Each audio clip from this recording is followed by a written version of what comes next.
우리 몸에는 원래 에너지체가 온전해요. 그러니까 그런 걸 느끼신 그 금강신이라는 게 결국 그 에너지체에다가 기운을 불어넣어 가지고 이 더 큰 작용을 일으키게 하는 건데, 우리 몸에는 원래 에너지체가 있죠. 그 에너지체가 금강신의 재료거든요. 근데 결국 그러니까 우리가 명상만 잘 하셔도, 깨어있기만 하셔도 사실 우리 몸 안에 또 다른 몸을 느끼실 수가 있고, 팔다리가 또 있다는 거 알 수도 있고, 기독교식으로 기도를 열심히 해도 등 뒤로 불이 올라간다거나 그 에너지체의 작용들이거든요. 우리 몸 안에 그런 경락들이 다 있잖아요. 그러니까 에너지체가 있기 때문에 거기다 침을 놓고 하는 겁니다. 침이라는 건 에너지체 변화를 꾀하는 거예요. 경락이 이미 있거든요. 그 경락이 에너지체예요. 그래서 우리 혈관을 바탕으로 한 몸이 육체라면 경락을 바탕으로 한 몸은 에너지체. 그 에너지체를 이제 우리가 호흡수련을 통해서, 그럼 금강신을 우리가 배양한다는 건 뭐냐? 호흡을 통해서 금강신의 에너지를 더욱 그 후천적으로 계속해서 배양을 해주면 이 에너지체가 이 힘이 강해지면서 이 사실 몸 밖으로도 나와가지고 에너지체가 독자적으로 기능할 수 있게 돼요. 그걸 위해서 이제 티베트 밀교식 수련을 계속하는 거죠. 그런데 이제 이게 이제 호흡 수련 전에 거기서도 명상을 통해 내 몸이 금강신이라는 것도 느끼고 여러 가지 그런 수련을 하게 시키고, 시각화 수련도 시키고 하는 게 우리 몸 안에 원래 있는 그런 에너지체에 대한 감각을 살리려는 거고, 이제 호흡 수련은 그때부터 필요한 거예요. 거기에 이제 호흡 수련을 계속 해가지고 이 에너지체가 이제 독자적으로 작용할 수 있게 만드는. 그러다 보면은 누구나 하시면 돼요. 나중에 하시면. 그 티벳에서는 밀교 이제 가르쳐 줄 때 되게 조심을 많이 시킵니다. 뭘 안 하면 안 되고, 그거 하기 전에 무슨 의식을 치러야 되고 이렇게. 근데 이제 저 같은 경우 용호비결이라는 책을 제가 내놨잖아요. 용호비결대로 하시면, 물론 혼자서 마시면 안 되고 학당에 와서 계속해서 점검을 받으셔야겠지만, 또 우리가 몸 밖에 또 다른 몸이 존재한다는 것을 확인할 수 있죠. 학당에서 제가 지도해서 그런 거 체험한 분들이 한 10여 분 이상은 되니까, 그런 것도 이게 몸 에너지 자체를 체험하는 거 훨씬 쉬워요. 우리가 깊은 명상에서 예민한 분들은 느낄 수 있어요. 다만 그걸 배양해서 몸 밖에 내 육신을 떠나서 나가봤는데도 그 에너지 몸이 경락이 그대로 밖에 나가서 있더라 하는 그런 체험들은 좀 이제 희귀한 체험이고, 그거는 호흡 수련을 안 하고는 좀 힘들죠. 뭐 다른 방편들은 있습니다만 제일 깨끗하게 그걸 닦는 건 호흡 수련. 그래서 호흡 수련 한 게 이제 자기 거고. 그래서 이런 수련들이 어제 이제 화엄경 강의 때도 나왔는데, 그 금강신을 배양해서 온전히 완성했다가 팔지보살이에요. 그래서 팔지보살이 되면 어제 화엄경 나가다 갑자기 팔지보살조에서 지수화풍을 아주 미세한 데까지 다 알았다. 지수화풍이 어떤 입자로 이루어졌는지 다 꿰뚫어 본다. 이런 소리를 계속해요, 뒤에. 그 소리가 뭔 소리냐면 몸뚱이를 이제 에너지를 자유자재로 부릴 줄 알았다. 지수화풍을 통제하는 능력이 생겼다. 요겁니다. 그래서 이게 불교에서 우리가 흔히 법공, 그럼 법공의 기본은 티벳 밀교식으로 말하더라도 법공의 기본은 생기차제라 그러죠. 티벳 밀교도 생기차제라고, 처음 이제 뭔가 이렇게 일어나고 생기는 차제고, 원만차제가 이제 공부를 완성짓는 차제인데, 생기차제 때 법공을 깨치는 게 뭐냐면요, 일체 현상계가 모두 내 참나의 작용이라는 걸 알아내요. 내가 보고 듣고 하는 모든 게. 이 정도도 법공인데, 그런데 이게 한계가 있어요. 마음법이 본래 공이라는 건, 마음법이 우리 일심에서 나왔다는 얘기인데, 지금 보고 들리는 모든 생각, 감정, 오감의 작용이 일심의 작용이라는 것까지는 알아내요. 생기차제 때만 해도요, 눈 감고 만다라를 그려내고, 눈 감고 불상을 그대로 눈앞에 불상도 만들어서 생생하게 느끼고 다 합니다. 근데 문제는 이거예요. 그랬다가 그걸 계속 갖고 있는 게 아니라 만다라도 만들면 바로 흩어버리죠. 그거를 흩어버려요. 뭐냐면 여기에 어디서 나왔냐 해서 그게 내 정신의 작용이라는 걸 만들었다 없애고 만들었다 없애고 하면서 이 모든 게 내 참나의 작용이라는 걸 알아내요. 즉 눈 감고 명상 중에 빛을 만들어서 태양을 만들어 가지고요. 그 태양이 내 마음 작용이라는 걸 확인하면요. 골 때립니다. 왜냐하면 눈앞에 태양이 실제 태양보다 더 광명하게 빛나고 있는데, 지금 눈을 감았으면 빛이 안 들어와야 되잖아요. 근데 내 마음에서는 지금 눈부셔서 감당이 안 될 정도 태양을 만들 수도 있다고요. 그럼 요놈이 어디서 나왔냐? 내 정신의 작용이다. 요 연습을 자꾸 하다가 눈을 뜨고 보면 지금 이 현상계도 내 참나의 작용으로 이렇게 보고 있다는 걸 알아내요. 여기까지 해야 생기차지예요. 이때 견성은 다 해요. 그럼 이때 이미 견성했는데 그 뒤로 뭐 하느냐? 원만 찾으래. 호흡 수련해. 호흡 수련해가지고 실체화시킵니다. 진짜로 마음법이 공이라는 걸요, 만들어내는 방법은 내 또 다른 몸 하나를 만드는 거예요. 지수화풍의 몸을 만들어서 요거를 이제 티베트 불교에서는 환신 그래요. 환상의 몸인데 이게 의성신이죠. 이걸 보신이라고도 하고 의성신이라고도 하고, 마음으로 만들었다고 의성신. 이제 원만 차제는 요걸 만드는데 이게 이제 진짜 법공의 극치예요. 내가 실제로 법을 조작해가지고 지수화풍을 장악했다는 증거물로서. 그래서 요걸 만드는 거는 이제 뭐 팔지에 만드는 게 아니라 이제 일지, 이지부터는 이게 이미 만들어져요. 기본이. 약하지만. 그래서 3지 정도 되면 몸 밖에 나갈 정도가 이제 원만해졌다. 이제 4지, 5지 정도 되면 배양은 끝나요. 근데 몸은 다 만들어졌는데 이게 우리처럼 20대 같죠. 몸은 다 만들어졌는데 정신이 철이 덜 들었죠. 그럼 6지, 7지, 8지까지는 정신 철 드는 거예요, 계속. 그래서 그 5지에 만든 환신은 부정환신이라고 그래요. 아직 더럽다. 몸은 똑같은 에너지겠지만 정신이 육바라밀을 다 못 챙기니까 아직 청정하지 못했다. 그래서 8지보살이 7지, 8지가 되면 청정환신이 만들어집니다. 그래서 화엄경 8지조에 지수화풍을 자유자재로 부린다는 얘기를, 통제한다는 얘기를 뒤에 계속 넣고, 8지보살의 다른 이름이 색자재지예요. 형상에서, 색깔에서 자유를 얻었다. 그러니까 이 물질의 어떤 아주 근원적인 에너지부터 물질까지 통제하는 그 힘을 얻었다. 그래서 8지부터는 다시 지구 안 온다, 이 말이 나오는 거예요. 그래서 원래 8지에서 나오는 얘기예요. 극락 가서 다시 지구 안 온다는 얘기가 다시 이 세계에 안 들어와 될 정도로 몸에서 자유를 얻었기 때문에 이 육신을 취하지 않아도 이제 이 양반은 자기만의 몸을 하나, 영원한 영적인 몸을 만든 거예요. 이건 영원해요. 사멸하는 게 없습니다. 그러니까 이제 이런 분들이 모여 사는 세계가 있어야 되잖아요. 그 세계로서 극락이 상정되는 겁니다. 그래서 그러니까 아미타불만이면 극락 간다 하는 건 뒤에 방편이에요, 그냥. 그래서 보내줘도 여러분이 갈 수가 없습니다. 여기는 이 환신을 만든 사람들의 세계에 여러분이 어떻게 가 있습니까? 구경은 시켜줄지 모르겠는데, 그래서 우리가 아미타불에서 왜 가서 극락 간다는 것도 다른 얘기예요. 그래서 진짜 극락은 여기입니다. 여기는 실제로 그래서 색구경천이라고 하는 게 색깔이 궁극의 경지까지 간 존재들이 사는 세계라고 해서 색구경천, 유정천, 맨 꼭대기라고 해서 유정천. 그래서 여기 이제 가가지고 머무시는 이제 이런 성자들이, 그래서 전 우주의 보살들은 다 여기서 온다고. 보살 센터예요. 여기서 전 우주로 보살들을 보냈는. 이거 이 양반들이 여기서 호의호식하는 게 아니라 다시 또 지구로 또 오고 어디로든 자기 인연 있는 별 가서 다시 육신을 가지고, 색자재지라는 게 이것 만들었다는 것만 색자재지가 아니에요.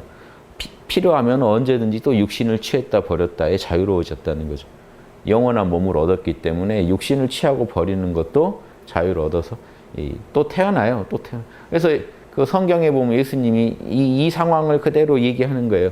내가 너희들 구제하려고 불어 지금 육신을 입고 여기 왔다 하는 얘기를 계속 한단 말이에요. 그래서 갈 때도 나 원래 왔던 대로 다시 난 갈 거다. 아버지 나라로 난 다시 왕국으로 간다. 거기 가면 니네들도 있을 자리가 있는데 니네들 지금 바로는 못 간다. 나중에 너희도 도 닦아야 간다. 이런 얘기를 제자들한테 요한복음에서 계속 한단 말이죠. 그러니까 이런 내용이 되게 통해요. 화엄경이랑 똑같은 소리를 하고 있는 거예요. 그러니까 여러 종파를 떠나서 똑같은 얘기하는 그 부분을 제가 어떻게 중시 안 할 수가 있겠습니까? 요거 뭔가 있다. 그래서 저도 용어비결이란 단학 그 책을 낼 때도 제가 체험한 걸 가지고 썼지만, 제가 체험하고 실험해 볼 때도 이런 게 진짜로 가능한가에 대한 연구가 제 연구의 큰 주제였죠. 왜냐하면 여러 종파에서 다 얘기를 하니까요. 그래서 예수님이 한 번씩 자기 이 의성신, 환신, 보신이라고 하는 걸 보여줄 때가 있습니다.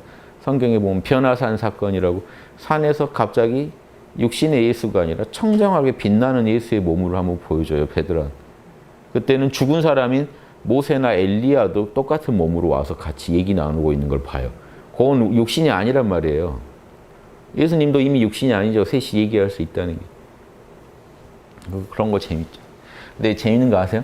영화 스타워즈 보면 요걸 구현해서 표현합니다. 혹시 이거를 영상으로 좀 보고 싶은 분은 좀 SF지만 스타워즈에 보면요. 제다이들이 거기 그게 포스를 다루는 에너지를 다루는 존재들로 나오죠. 그래서 그 예전 스타워즈 시리즈가 있고 요즘 게 있잖아요. 예전 거에서 이미 나와요. 예전 거에서 그 주인공이 요다한테 가서 도 배울 때 그 오비안이라고 하는 스승이 이미 죽었는데 나타나서 옆에서 자꾸 말하고 합니다.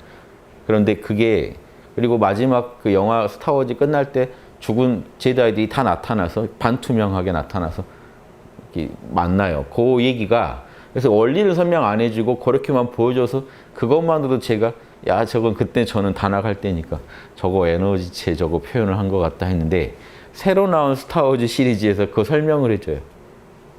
죽음을 극복하는 법이 있다. 포스를 통해. 그거를 요다가 나도 수련하려고 한다 하면서 다른 별로 떠나면서 이 은거에 있는 동안 그걸 수련할 것이다. 너도 그걸 닦아라. 뭐 이런 말을 해요. 그러니까 이게 뭔가 그러니까 외국 영화 그 감독들도 이런 내용들을 뭔가 알아가지고 영화에 표현하는데 생소하시죠? 이게 티벳에서는 일상이에요. 티벳은 입만 열면 요 얘기해요. 림포체들이. 입 열면 금강신 어쩌고 하는데 다 그게 에너지체거든요. 그래서 되게 친숙한데 우리는 이런 얘기들을 예전에는 도교에서 그런 얘기를 많이 전해서 알았다고요. 예전에 이런 얘기들이 일상입니다. 진묵대사가 옛날에 진묵대사가 절에 들어가서 제자들한테 문 열지 말라고 들어 누워가지고 몸 빼가지고 에너지체로 돌아다녔는데 그 진묵대사를 질투하던 유학자 친구인데 유학자 선비가 들어가가지고 이 몸을 불태워 화장해버렸다는 거예요.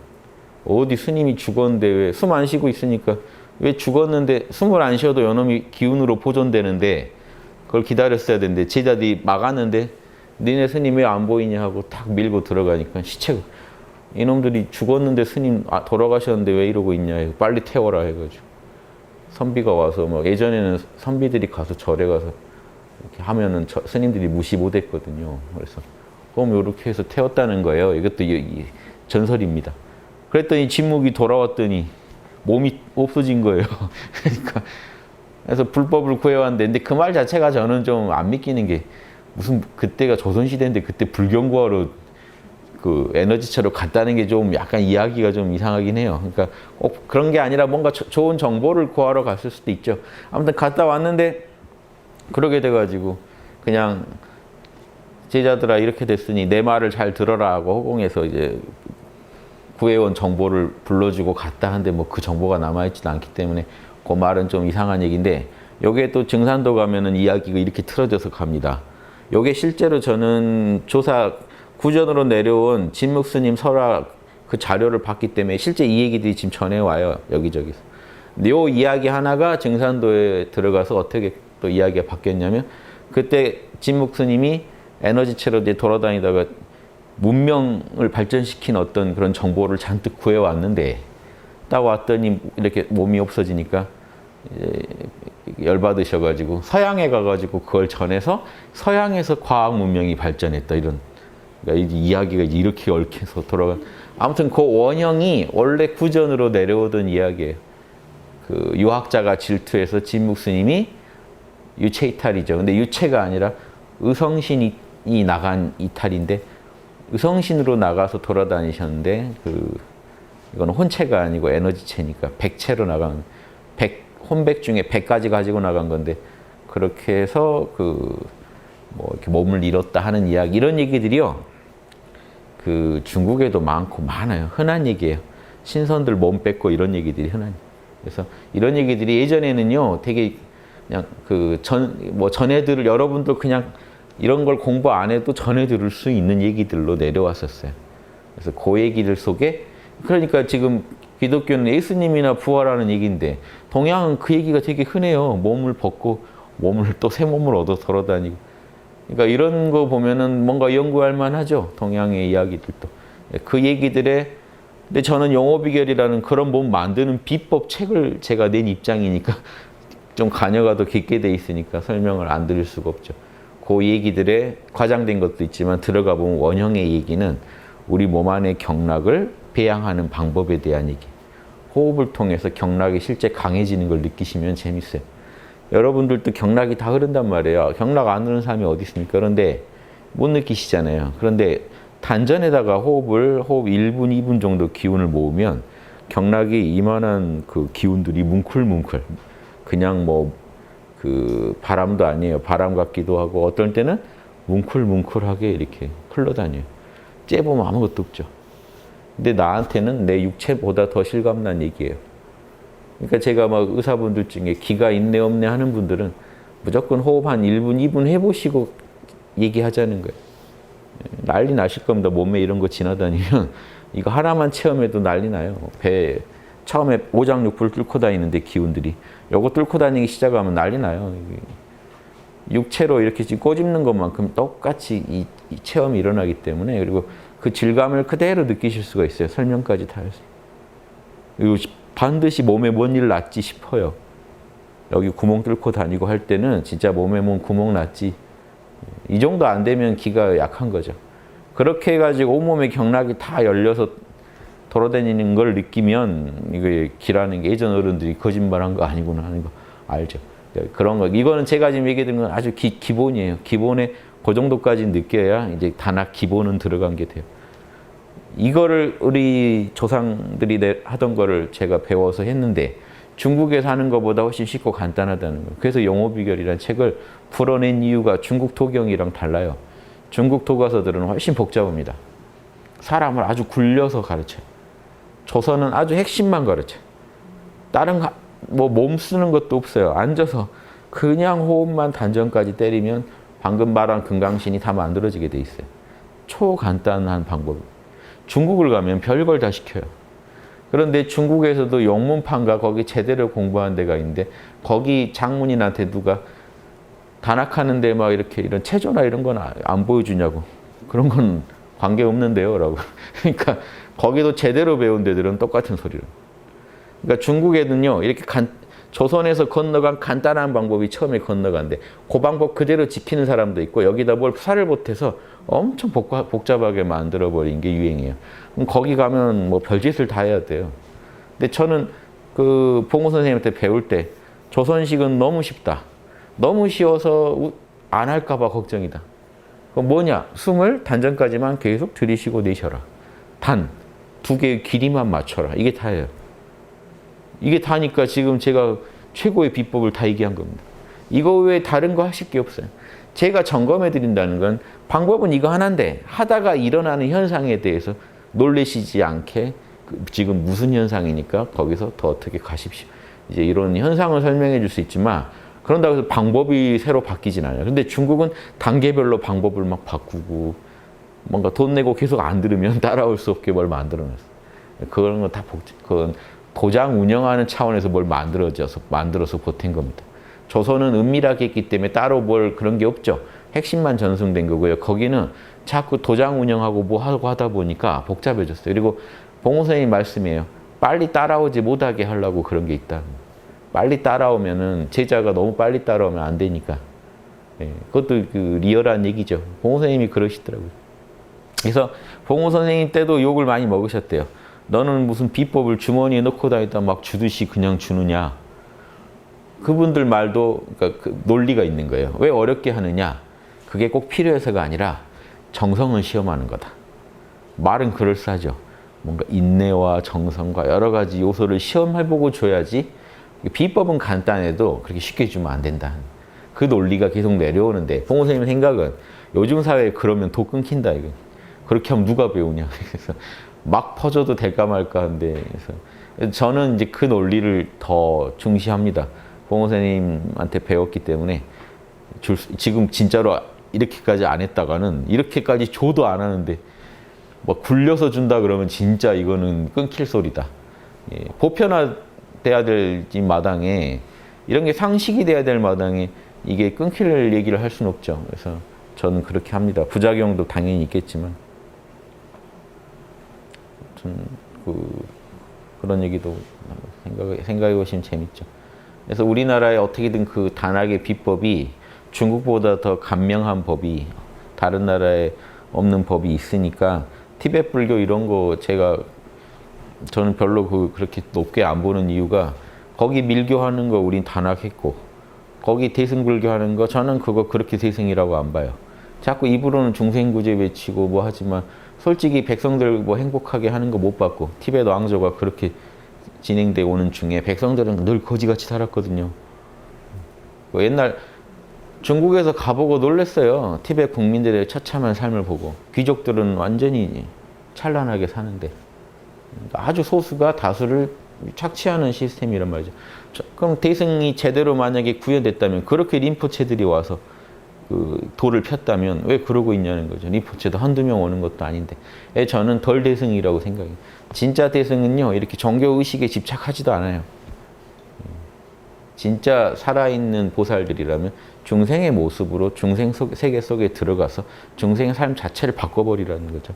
저는 그게 진짜 대승이라고 공부했기 때문에 그런 것도 양에 안 차고, 그래서 제 홍익 철학에서 봐도 양에 안 차고, 단학으로 봐도 그분들 그 밀교했다는 거 보면 시각화를 주로 하지 실제 그 에너지 호흡 수련을 좀 더 등한히 하더라고요. 그래서 그런 것도 저는 좀 불만이고, 그렇게 되면 멀리 못 가는, 에너지가 약해서 멀리 못 가거든요.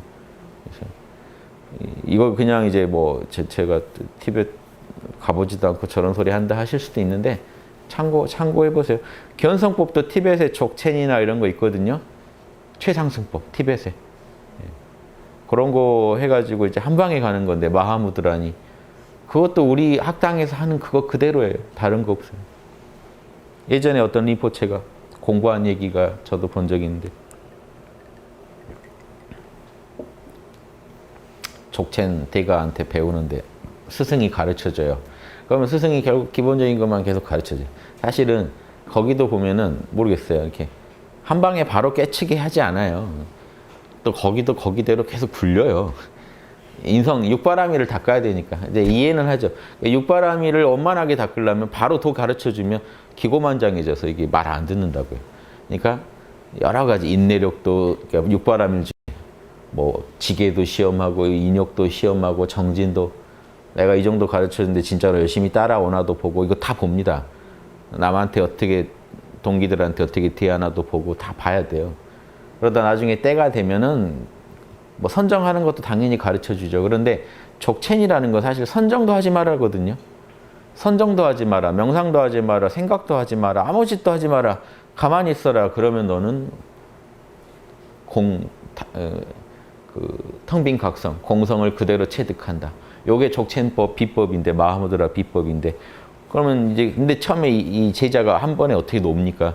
그래서 많은 걸 배워요. 그러다가 딱 때가 되면요, 딱 한 방에 딱 그걸 가르쳐 주는데, 그 양반들은 그 고승들끼리 공부한 내용에 보면은 딱 한 방에 어느 날 때가 됐을 때 이렇게 우주에 그 존재하는 건 아무것도 없다. 한마디 딱 했는데 거기서 딱 황홀경이 일어나면서 진짜 한번 탁 놓은 거죠. 탁 놓으니까. 그러니까 여러분 막 명상하다가 꼭 터지는 거 아니에요. 진짜로 여러분이 몰라 할 때 깨어나요. 근데 학당에서 몰라를 배우셔도 몰라 하는데 안 몰라지죠. 몰라.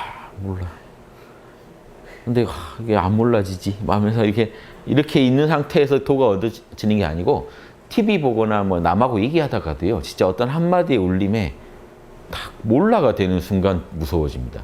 그러니까 그 양반도 진짜 우주는 텅 비었다 한마디에, 스승이 한마디에 갑자기 탁 몰라진 거예요. 이거 전에 없던 체험이 확 일어나죠. 그 자연 풍경은 그대로. 이게 옛날 어른들 시에, 도 얻은 시들을 보면요. 뭐 산은 푸르고 물은 흐를 뿐 막 이런 게요. 지금 이 순간 이 자연이 있는 그대로 나하고 전체가 하나구나 하는 법공 체험을 하는 거예요.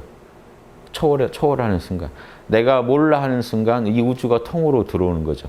이런 체험이 별게 아니라 몰라 잘하면 되는데 거기는 바로 몰라 가르쳐 주는 게 아니라 이렇게 훈련시키다가 어느 날 때가 됐을 때 탁 한번 내려놓게 만드는 거죠.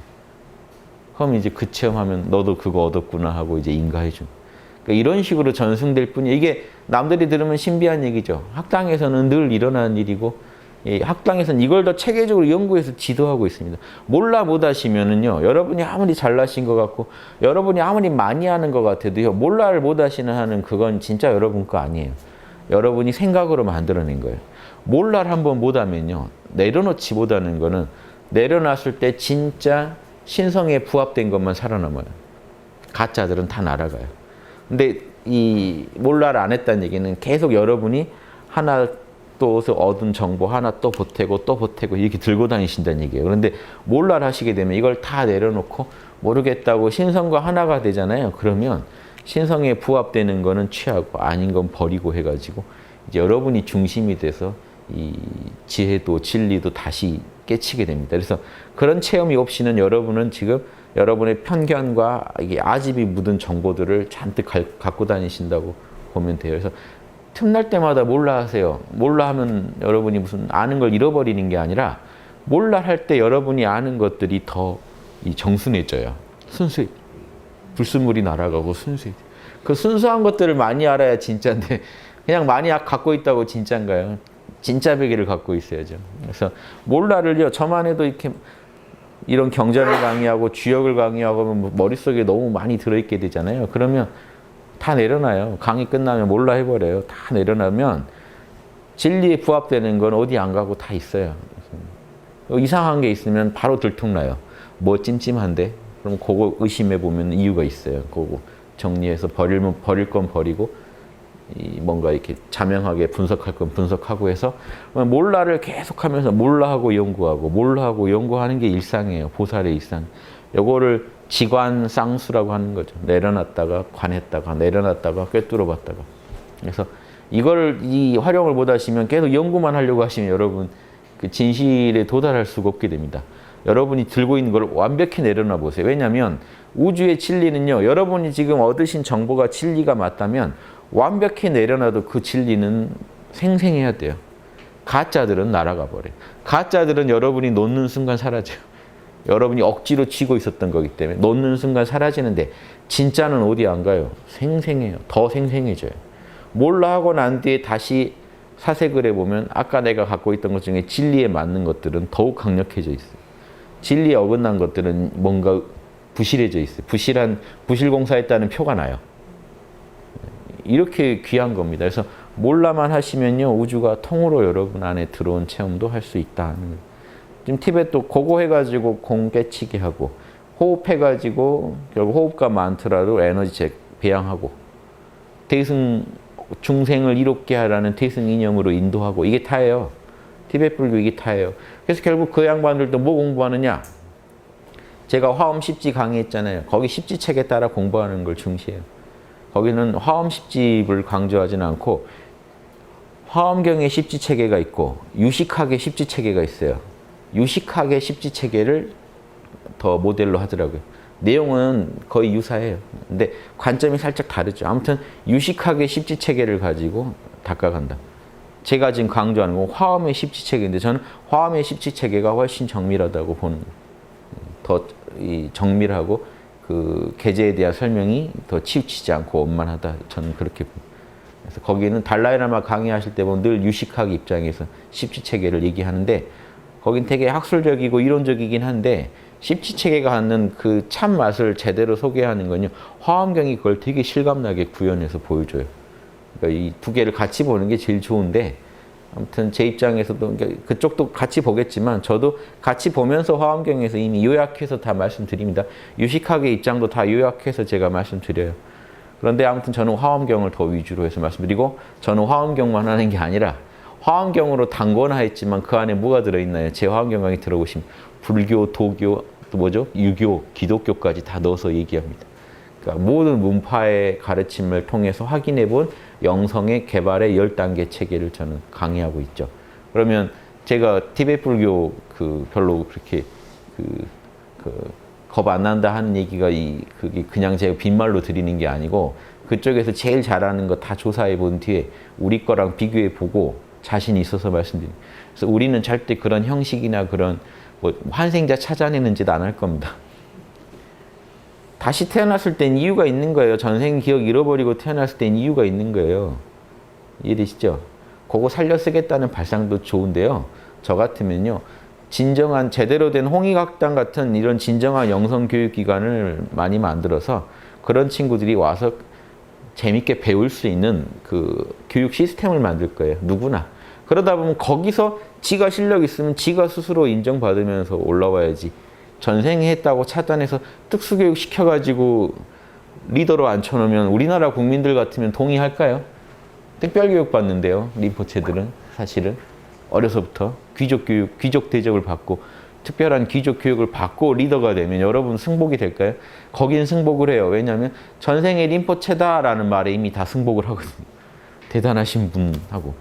그 신앙에선 이해가 되지만 우리나라 같으면 그런 제도, 그 제도가 진짜 좋은데도 뭐 우리나라도 도입해야 맞는데 저 같으면 그런 거 도입할 생각도 없고 도입해서도 안 된다고 생각하고 우리나라 같으면요. 그게 선근이 어디 갑니까? 전생에 고수가 태어나면 선근이 있죠. 그게 전 영성지능이라고 보거든요. 영성지능이 달라요. 영성지능 높은 친구들을 빨리 발견해서 조기교육을 시킬 수 있는 그 조기교육이라는 것도 무슨 요즘같이 따로 뭐 분리해서 하자는 게 아니라 좀 더 관심 가지고 그런 친구들이 양심 잘 배양하게 자극만 해주면 되거든요. 양심 노트 좀 더 봐주면 돼요. 필요한 정보 좀 더 주면 되고. 그러니까 이런 거를요. 그러니까 누구나 알고 아이들의 인성교육에 그 포인트를 두고 교육 시스템만 짜지면 당연히 되는 일이지. 그럼 따로 누구를 발굴하려고 안 해도 그 안에서 인재들이 계속 발굴될 수밖에 없어요. 그렇게 해가지고 그 인재들 키워내서 그 아이들한테 필요한 교육. 명상이면 명상법, 몰라, 호흡법, 필요한 육바라밀, 양심 분석법, 육바라밀 분석법 이런 거 가르쳐 주면요. 보살이 속출한다고 봅니다. 그게 그 불교적으로 꼭 보살이라고 말할 필요도 없고 양심의 달인들이 양심 전문가들이 속출하게 돼 있어요. 이렇게 해놓으면은요 어느 나라 티벳 뭐 아니라 어디도 부럽지 않게 될 수 있어요. 뭐 핀란드니 어디니 다른 나라 교육 시스템 부러워할 필요가 없어요. 교육의 본질은 인성교육인데 요즘 나라에서 인성교육 뭐 하고 인성평가하겠다니까 또 이제 반대쪽에 진보 쪽에서는 인성교육을 왜 하느냐 인간을 간섭하지 말라 이런 논리로 대응하시더라고요. 그럼 이제 둘 다 산으로 가는 얘기예요. 인성이 뭔지도 모르고 교육하겠다고 평가하겠다고 덤비는 거나 인성교육을 아예 버리려는 시도나 말이 안 되죠. 교육의 본질은 지덕체 교육이라 덕은 인성교육 아니고 덕을 어떻게 배양합니까? 덕을 배양할 방법이 없으니까 지금 나오는 소리죠. 그래서 저는 교육 입장에서는 덕은 영성지능의 배양이기 때문에 지능을 키운다라는 입장에서 볼 때 어떻게 방법이 없냐는 거예요, 저는. 영성지능을 배양하는데 어떻게 다른 지능은 다 배양법이 있는데 왜 이 지능은 배양법이 없냐. 음치 탈출 이런 거 있죠? 뭐 방법이 있잖아요. 음치 탈출 방법도 있고 그러면 양심치 탈출 방법도 있어야죠. 거기만 보내면 학원만 다니면 이상하게 아이가 이 영성이 개발되는 그런 게 있어야죠. 그리고 전 세계 종교랑 철학에서 그리고 성자와 철인들이 가르치는 어떤 내용이 다 뭔데요? 고전의 내용이. 영성개발법이에요. 논어맹자에 다. 어마어마한 자료가 있는데 인성개발 못하겠다. 인성교육은 교육의 그 본업이 아닌 것 같다. 이 말도 코미디고. 그런 거 다 무시하고 우리 마음에 드는 방식으로 인성을 평가하겠다는 것도 코미디고. 이해되시죠? 그래서 이런 교육 시스템이 안 갖춰지면요. 우리나라에서 엄청나게 머리 좋은 이 재능 좋은 우리 민족이 아주 죽을 쓸 수밖에 없는 교육 시스템을 지금 갖고 우리가 살아가고 있습니다. 그래서 이 교육 시스템만 통과하면 다 재능이 죽고, 그렇죠? 영성이 마비되고, 특수한 기능만 똑같이 추구하면서, 그래서 서로 다 국영수 잘해야 되잖아요. 그거 못하면 한탄해야 되는 재능이 엄청난데도. 그래서 요즘 그런 시각은 많이 바뀌고 있는데도 결국은요, 이게 도움이 안 되는 게 결국 마지막 가면 취업이 안 돼요. 그럼 이 교육 시스템 자체도 지금 사실 무용지물이 돼버립니다. 이렇게 교육하면 뭐합니까? 결국 취업이 안 되는데 그럼 거기에 대해 우리나라가 답을 못 해준다면 지금 교육의 본질이 뭔지부터 지금 다 모르고 우리는 영성지능이 강한, 영성지능이 훌륭한 인재를 그리고 그래서 훌륭한 영성지능만 가르치는 게 아니잖아요. 훌륭한 지덕체잖아요. 그래서 훌륭한 덕성, 영성으로 자신의 그 지식과 자신의 그 체력을 관리하고 활용할 줄 아는 통합적인 그런 인재를 키워낸 걸 목표로 했고 그런 인재를 우리가 교육이 훌륭히 키워냈다. 요 말 나오게 되면 되는 거거든요. 그래서 그러면 이런 인재가 사실 사회에 많이 배출되면 사회 자체가 바뀔 수밖에 없어요. 그리고 그런데 지금 교육도 그런 인재를 못 키워내고 사회도 그런 현재 교육 시스템에서 키워낸 인재를 활용할 방법도 없고 이제 이거 아주 심각한 상황이죠. 다 지금 웬만하면 다 결국 고시 공무원 시험이나 이런 거기 학원에서 다 만난다고요. 저도 예전에 고시 잠깐 봤었거든요. 참 무용하다 느낌이 든 게 고시 잠깐 보면서 그 학원가에 있어 보니까요. 노량진 쪽에 있었는데 다 만나요. 헤어졌던 고등학교 친구들을 다 거기서 만나더라고요. 그때는 야 기가 차더라고요.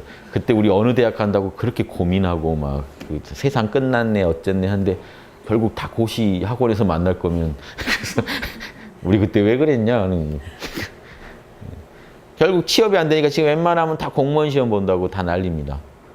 그러면 참 뭔가 잘못됐죠. 마비됐죠. 이게 한의사분이 좀 시원하게 설명해 주면 편할 텐데요. 경락이 되게 뭔가 막힌 상황이에요. 온몸이. 마비된 상황이에요. 순환이 안 되고 있는. 즉 뭔가 인재를 나라에서 교육을 통해 배출하는데 전혀 몸에서 그걸 사용하지 못하고 있는. 적체되고 있고.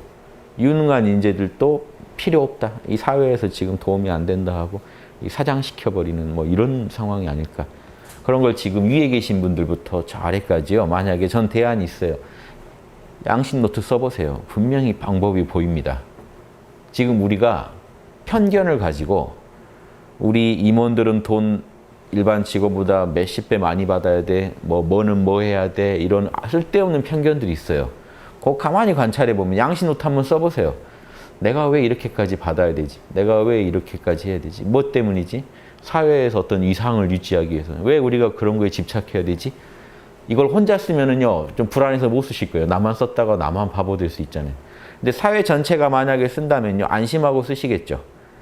저쪽 임원도 쓰고 나도 쓰면 서로 같이 월급 내리면 덜 억울하잖아요. 근데 나만 내리라고 그러면 뭔가 좀 불안하겠죠. 양심이 그 정도까지는 아니다 하겠죠. 근데 이 사회 전체 분위기가요 조금씩 양심으로 몰고 가면요 서로 양보가 가능해져요. 같이 이제 저쪽도 양심 노트 쓰고 있다는 것만 알면 신뢰가 가죠. 여러분 길 가다가 차 먹으러 가다 차 사고 났는데 저쪽 차 뒤에 양심이 답이다 붙어 있으면 어떨까요? 기분이 좀 안심하고 내리겠죠. 근데 여기 안 붙어 있으면요 긴장해야죠. 지금 차 문을 열 건지 말 건지부터 지금 봐야죠. 내리는 행보, 눈빛, 손짓, 발짓 보면서 저 사람이 양심이 있는 사람인지 아닌지 판단해야 되잖아요. 근데 막 내리면서 고성을 지르면서 내린다 그러면 조심해야 되는 거잖아요. 근데 나중에요 차 뒤에 나 양심 노트 씁니다 하는 게 다 붙어 있다면요 사회가요 그럼 저쪽도 양심 분석할 거라고만 생각해도 여러분 훈훈해집니다. 여러분 가족 중에 하나가 여러분한테 말 없이 여러분 물건 자꾸 가져가요. 근데 그렇게 방에서 양심 노트가 있어요. 그럼 좀 안심되겠죠. 뭐라도 반성을 하고 있겠지라고 생각하실 거고. 근데 저쪽이 양심 노트 전혀 안 쓰는 것 같아요. 그러면요 여러분은 불안합니다. 이 짓이 언제까지 계속될지도 모르고 내가 나서서 뭔가 따끔한 말을 하지 않으면 안 멈출 거라는 것도 알죠. 이렇게 상대방을 파악할 때 상대방이 양심을 조금이라도 분석하고 있다고 느끼면 사회 전체 분위기 달라질 거라는 저는.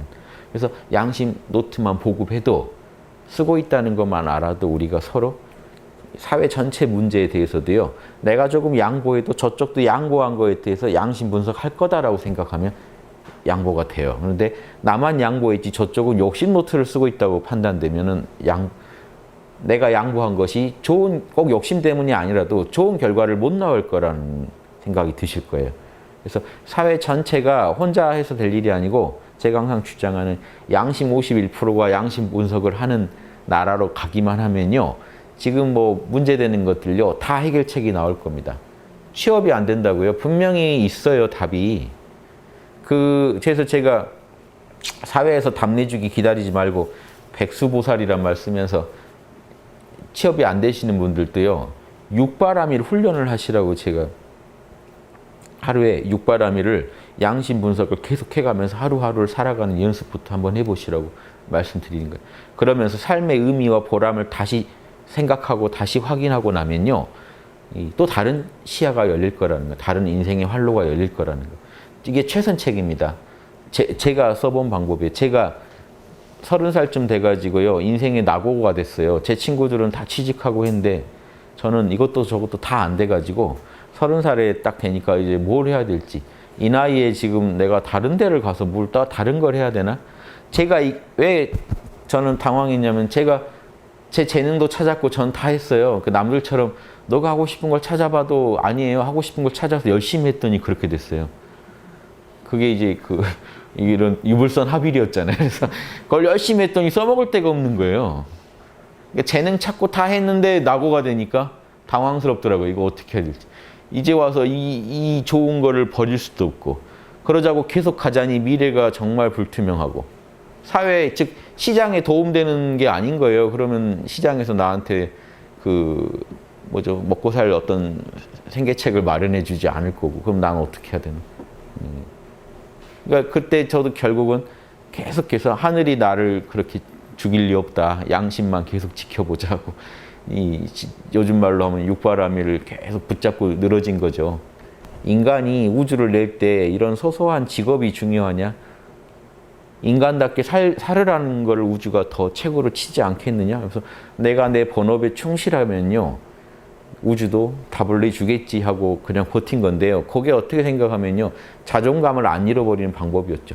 만약에 그때 그 확신이 없었다면요. 자존감이 크게 상처 입었을 거예요. 내가 대학 나오고 다 했는데 결국은 낙오가 되고 어디 취업할 데가 없어져 버리면 이 사람이 이제 스스로 돈을 못 벌면 이게 자격지심이 어마어마해집니다. 그때 아니다 나는 누구보다도 내 삶을 인간으로서 정말 잘 살고 있다는 확신이 전 들었어요. 이런 이니에지 공부하고 이걸 실천하고 하는 게 어떤 사람보다 잘 사는 거다. 그리고 이 정보를 카페 돈 들어오는 것도 아니지만 카페를 통해서라도 알리는 거는 정말 이건 의미 있는 일이다라고 확신을 했어요. 그래서 버틴 거거든요. 그런데 나중에 소크라테스 변론을 읽으니까 소크라테스 생계활동 안 하고 아고라 광장에서 청년들 붙잡고 설교했던 분이잖아요. 그런데 잡혀가서 너 변명해봐 할 때 딱 이 말을 하는 거예요. 당신들은 나한테 이럴 게 아니고 지금 영빈관에 가서 나한테 아주 화려한 만찬을 대접해야 된다. 왜냐? 아테네 어떤 정치가가 아테네를 위해서 했던 봉사보다 내가 한 봉사가 더 의미 있다고 확신한다.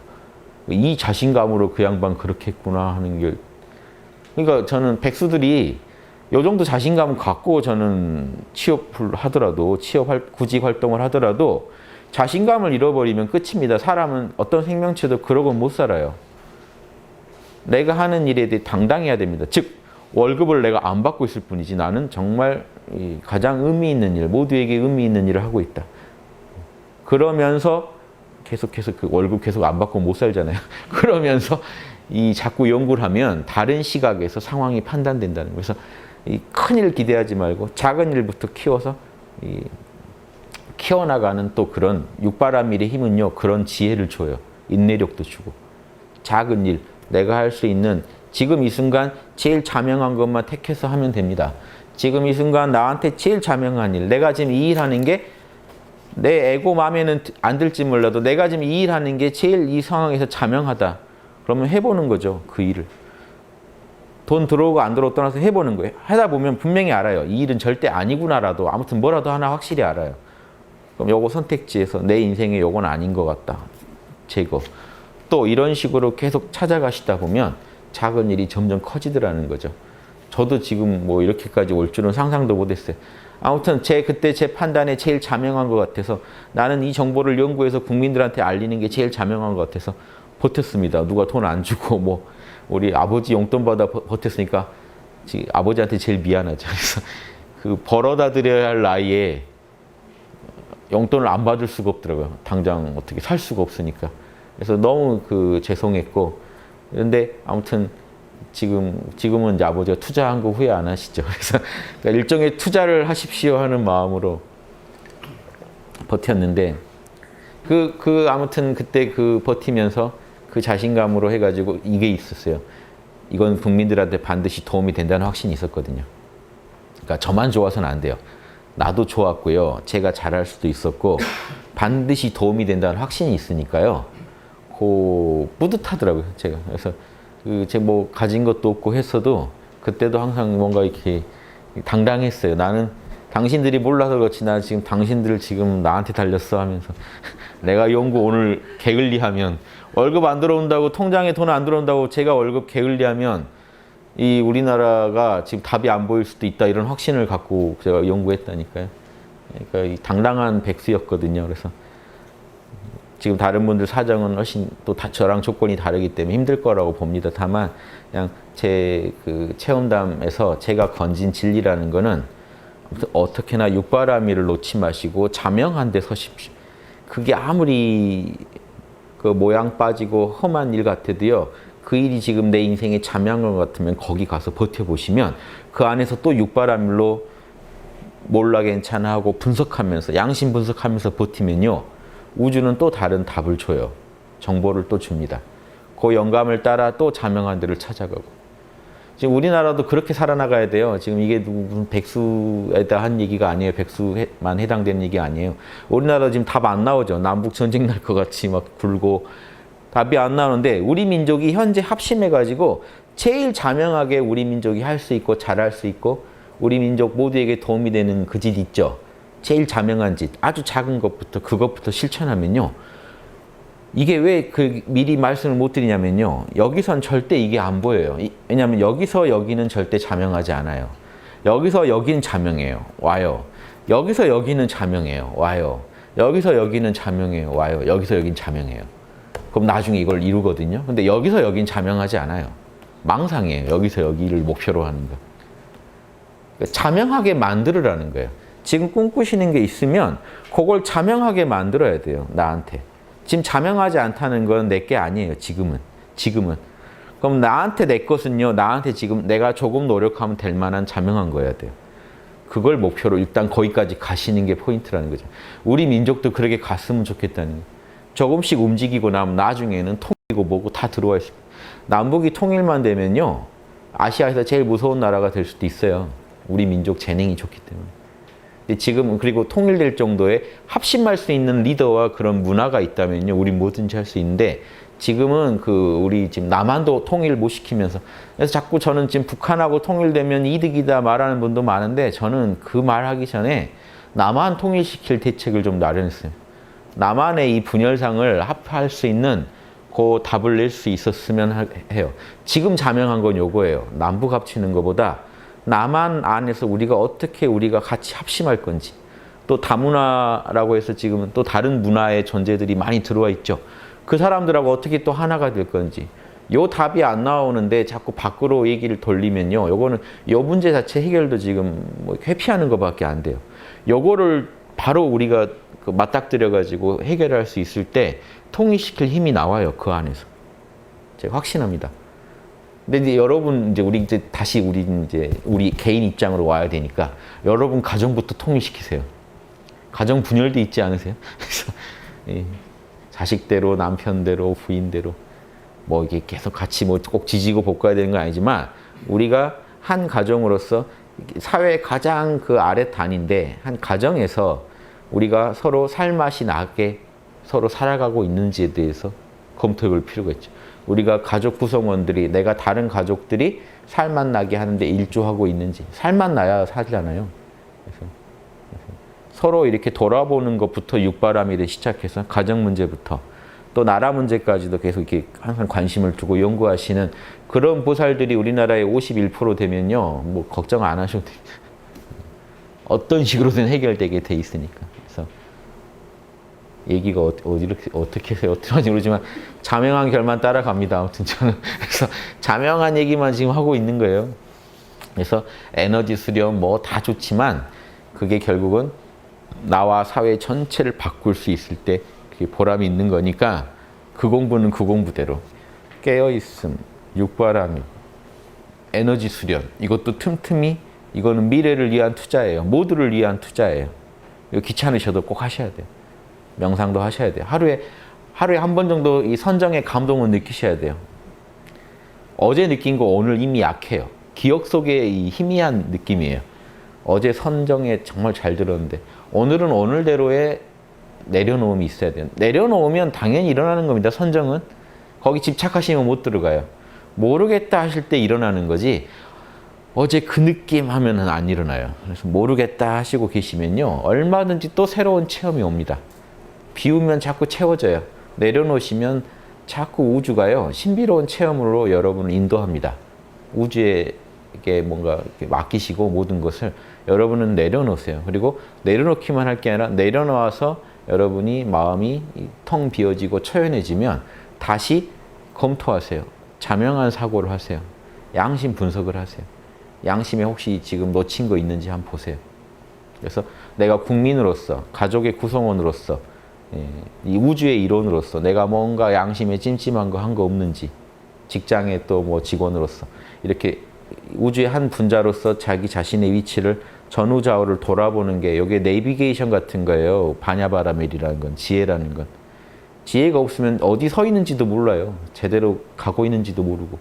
그래서 언제 어느 시점에 있건 여러분 항상 내비게이션을 보면서 내가 지금 어느 위치에 와 있는지를 파악하셔야 돼요. 그러면서 거기에 맞게 베풀 건 베풀고 지킬 건 지키고 참을 건 참고 분발할 건 분발하고 이렇게 해서 나머지 바람일들이 다 돌아가거든요. 항상 몰라 괜찮아 하시고 항상 깨어서 내 위치를 확인하시고 갈 길을 확인하시고 찜찜한 거 없는지 확인하시고 자명한 쪽으로 움직여 가시면 이렇게 우리가 조금씩 자명한 길로 가는 수밖에 없습니다. 한 명씩 자명한 곳을 향해 가고 집단이 자명한 곳을 향해 가고 하다 보면요. 언젠지 모르게 우리나라도 이런 위기 탈출 다 돼 있을 거예요. 우리가 언제부터 이렇게 잘 살았냐 하게 잘 살게 됩니다. 그래서 지금 그게 부족해서 위기가 온 거죠. 아까 고시 얘기 나온 김에 하나 더 하면 고시만이 아니라 뭐 수능도 다 그래요. 어떤 시험이든지요. 또 인생의 모든 시험들 있죠. 이것만 시험 아니죠. 인생이 던지는 모든 시험들은요. 그 문제 해결하란 무슨 수험 과목이 있죠. 그 문제 해결할 때 필요한 능력이 있죠. 그것만 보는 게 아닙니다. 항상 모든 인생의 시험에는요. 한 과목이 더 있어요. 육바람일 얼마나 잘하느냐가 있어요. 요거 잘한 분들이 더 수월하게 문제를 풉니다. 고시 합격생들도 보시면 더 인내 잘하고 더 몰입 잘하고 즉 선정 더 잘하고 몰입 더 잘하고 판단 더 잘하고 정보도 잘 취하고 더 인내하고 지켜야 할 룰, 공부하려면 최소 하루에 뭐 몇 시간 이상 해야 된다. 그런 룰 다 지켜주고 그렇죠? 늘 분발해서 스스로 정진했던 사람들이 빨리 합격합니다. 확률이 높아져요. 뭐 100%라고 못해도 그럼 이 과목 하나가 더 있는 거예요. 그렇게 생각하셔야 돼요. 그러니까 학교에서 인성교육을 안 시키고 다른 것만 시험 보겠다는 게 얼마나 말이 안 되는 소리입니까? 제일 중요한 과목을 안 가르쳐주고 시험에는 꼭 그 과목이 나오는데요. 시험장 가서 문제 끝까지 풀려면 엄청난 집중력과 인내력이 필요합니다. 그거 배양하는 그러면 그 공부를 언제 시켜줬냔 말이죠. 그게 육바람일 공부고 인성 공부인데요. 그래서 이 인생에는 항상 중요한 과목이 하나 있고 가장 근본 과목이고 그 과목을 어려서부터 익혀야 된다는 거죠. 죽을 때까지 그건 써먹는 과목. 다른 과목들은요. 학교만 졸업해도 안 쓰는 과목들이 태반입니다. 죽을 때까지 인수분해 하실 일 없을 거예요. 장담하건대. 제가 고등학교 졸업한 뒤로 인수분해 한 적이 없어요. 그런데 이 과목은요. 안 쓸 수가 없어요. 매 순간 써야 되니까. 이 육바람일의 과목은요. 양심의 과목은. 죽는 순간까지도 내가 죽을 때 어떤 마음으로 죽을지 다 그건 육바람일에서 나옵니다.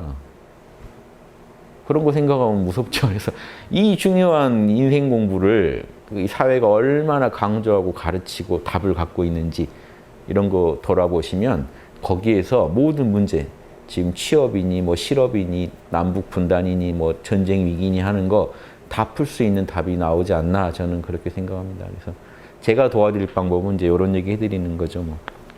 그래서 지금 정부나 다 누구 믿지 마시고요. 그분들은 그런 교육을 못 받으신 분들이에요. 그런 교육의 혜택을 못 받으신 분들이고 그냥 개인기로 버티신 분들이에요. 머리는 다 좋으신 분들이지만 솔직히 인성 잘한다는 보장은 없는 분들이에요. 그러니까 그런 분들 얘기 듣지 마시고 여러분 스스로 자명한 눈을 자꾸 키워가셔서 국민들 눈이 합의되면 제일 무서워질 겁니다. 국민들이 지금 합의가 왜 안 되는지 아세요? 국민들끼리? 개미들끼리 합치면 슈퍼개미나 불개미가 돼야 되는데 합치질 못하는 이유가 서로 가치관이 다 다르죠. 근데 억지로 가치관 합칠 수가 있나요? 지금 자유시대인데. 양심은 그런데요. 아무리 민주고 자유고 해도 양심은 누구나 인정하죠. 양심의 기준으로 국민들이 뭉치면요. 그때는 어떤 독재자도 그거 못 막습니다. 그 무서울 때죠. 한 번씩 독재자가 난리칠 때요. 민중들이 뭉쳐서 물리칠 때 딱 천명해질 때 그 독재자 도움으로. 독재자가 도와줘요. 이래도 양심 안 할래 하고 밀어붙이니까 국민들이 어느 날 국민들이 양심, 인의의지에 있어서 공감대가 딱 형성될 때 있죠. 그때는요. 우주의 로고스가 그 민중을 통해 드러납니다. 그때는 다 엎어져요. 잘못된 것들이. 그런데 문제는 이제 조금만 살만해지면 어떻게 돼요? 양심을 체계적으로 공부했던 건 아니기 때문에 훈련했던 건 아니기 때문에 금방 다 같이 또 욕심에 젖어들기 시작하면요. 다시 그 로고스가 지상에서 사라져요. 그러니까 또 하늘은 어떻게 해요? 아, 얘네들은 아주 몰 때까지 몰아야 잠깐 로고스가 드러나는구나 라고 판단하겠죠. 그럼 또 지금 이 우리나라 대한민국을 몰아가죠. 근데 이게 양심이 볼 듯 말 듯 해요, 지금도. 국민들이 양심으로 합심이 안 되고 있죠. 이거 심각한 얘기라는 거예요. 그럼 우리가 양심을 좀 미리 알아가지고 꼭 하늘이 그렇게 굴려야 압니까? 다 있는데 성인들이 그럴까봐 미리 와서 다 얘기해 놓은 게 있는데. 그래서 양심으로 우리가 미리 합심되면요. 그런 거 필요 없이 난관 자체 안 오게 만들 수도 있다는 거거든요. 원리가 그래요. 저는 그래서 그거를 추구하는 겁니다. 다 몰리기 전에. 다른 단체처럼 다 죽은 뒤에 잘해보자 이게 아니라 그런 일 안 만들게 한번 막아보자 하는 거죠. 막을 수 있다 이겁니다. 저는. 집집마다 학당 유튜브 들으시면 막아질 거예요. 양심 노트 쓰시고. 저는 실천적인 대안이 있습니다. 그래서 집집마다 학당 유튜브 몇 개라도 들으시고 양심 노트 같이 쓰시면요. 그런 일 안 일어납니다. 미리 다 막아집니다.